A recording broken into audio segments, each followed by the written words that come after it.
विकल्पों में है, आप द्वंद्वों में है, आप मन से भगवान का स्पर्श कीजिए।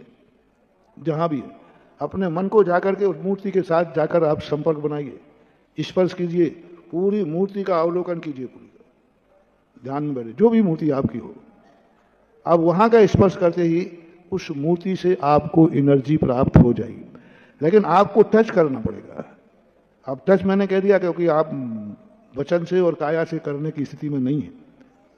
वचन भी आप नहीं बोल पा रहे हैं, बोलने की ताकत भी नहीं है, बोलने की स्थिति भी नहीं है, सामने कोई दुश्मन खड़ा है, नहीं बोल सकते, तो आप उस मूर्ति को मन से स्पर्श कीजिए। और मन से स्पर्श करने के बाद आप कुछ बाद उसका चमत्कार देखिए। पर वो फिक्स आपको मूर्ति करना पड़ेगी। सभी मंदिर में मूर्तियां हैं नहीं, कोई एक मूर्ति को स्पर्श कीजिए। सभी मूर्तियां जब ध्यान में करना, जब हमें कुछ नहीं चाहिए, हमें तो भगवान के दर्शन करना है, पूजन करना है, तो सबकी करो। लेकिन जब यदि हमें कुछ ताकत चाहिए है तो किसी एक को। ऐसे ही गुरु महाराज में सभी गुरु वंदनीय है, सभी साधु नमस्कार के योग्य है, नमो लोये। लेकिन जब हमें कुछ चाहिए है, जब हमारे लिए उनसे कोई एनर्जी चाहिए है, यदि चाहिए है, किसी एक महाराज को आप मन से स्पर्श कीजिए, चरणों को स्पर्श कीजिए, जहां बैठे आंख बंद करके उनका स्पर्श कीजिए, उनसे एनर्जी मिलना चालू हो जाएगी। उनकी एनर्जी आपको मिलना चालू हो जाएगी, क्योंकि आप वो चाहिए है। इसलिए ध्यान के माध्यम से, ध्यान में अंतर है, ऊर्जा लेने में अंतर है। ध्यान में हम तद्रूप होते हैं, ध्यान में हम तद्रूप होते हैं। जैसे मैं खुद सिद्ध भगवान बनकर के, कर्म जल गए, शरीर जल गया और मैं सिद्धालय जा रहा हूं। पिंडस्थ पदस्थ ध्यान में, रूपस्थ ध्यान में हम खुद अरहंत बन जाते हैं। तो ध्यान की प्रक्रिया अलग है।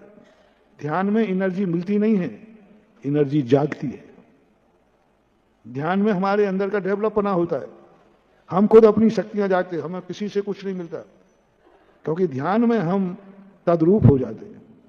सिद्ध भगवान का चिंतन करते करते मैं खुद ही सिद्ध बन जाता हूं, मैं खुद ही अरहंत बन जाऊंगा, मैं खुद ही साधु बन जाऊंगा, मैं पांचों परमेष्टि में अपने आप को बना लूंगा ध्यान में। इसलिए ध्यान से हमारे कर्म नष्ट होते हैं और हमारी शक्तियां जागती हैं, हमारे आवरण नष्ट होते हैं और प्रकाश जागता है। अब ये तो तुम्हारे पास होना संभव नहीं है। आपके पास मात्र बचती है उपासना। अब उपासना के लिए आपको उस स्थिति में बता रहा हूं जहां तुम भगवान को छू नहीं सकते। उस स्थिति में आप कैसे एनर्जी प्राप्त करेंगे? महिलाएं कैसे एनर्जी प्राप्त करेंगे? बालक कैसे एनर्जी प्राप्त करेगा? जंगल में कैसे एनर्जी प्राप्त होगी? यहां तो भगवान है ही नहीं। तो मन का स्पर्श करो, और मन से स्पर्श करके आपको बराबर वही एनर्जी प्राप्त होगी जो हाथ से छूने से मिलती है, उससे भी कई गुनी ज्यादा। हाथ से छूने में उतनी एनर्जी नहीं है जितके मन के स्पर्श करने में बहुत बड़ी एनर्जी। अभी चाइना के अंदर एक बहुत बड़ा ध्यान शिविर लगाया, दूसरे मतों का था, और उन्होंने पश्चिमा ध्यान के ऊपर एक कार्य किया। बौद्धों के यहां पश्चिमा ध्यान चलता है, और पश्चिमा ध्यान के अंदर उन्होंने बहुत बड़ी एक वैज्ञानिक ढंग से सिद्धि की। पश्चिमा ज्ञान का अर्थ होता है मन से, उसमें शरीर निष्क्रिय हो जाता है, वचन निष्क्रिय हो जाता है, मन सक्रिय होता है। शरीर इतना निष्क्रिय हो जाएगा कि मच्छर भी काट रहा है, कुछ भी कर रहा है, कुछ मतलब नहीं है, मौन, उनका कोई शब्द नहीं बनेगा। मात्र मन की चलती है पश्चिमा में। मन ही चारों तरफ घूमता है, वो मन ही पूरे शरीर में घूमता है, मन ही गुणों में घूमता है, मन ही आत्मा में घूमता है, मन ही भगवान के ऊपर घूमता है। उन्होंने अपने ढंग से लिया, पर हमारे लिए एक सूत्र मिल गया कि यही तो हमारे यहां कहा गया। इसको हमारे यहां भावना कहते थे कि हम भावना भाएं, तो अपन मन के माध्यम से वहां तक पहुंचे, जरूर पहुंचे।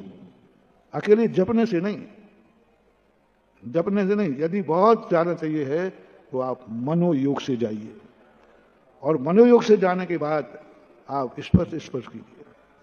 साधु को जब किसी वस्तु को कुछ देने का मन होता है तो साधु भी तीन तरीके से देता है। पहला तरीका तो आपको मालूम है, आशीर्वाद, छू लेता है, सिर पे हाथ रख दिया, कंधों देख दिया। दूसरा तरीका है वचन से, आशीर्वाद, तथास्तु। ये तीनों में इतनी ताकत नहीं है।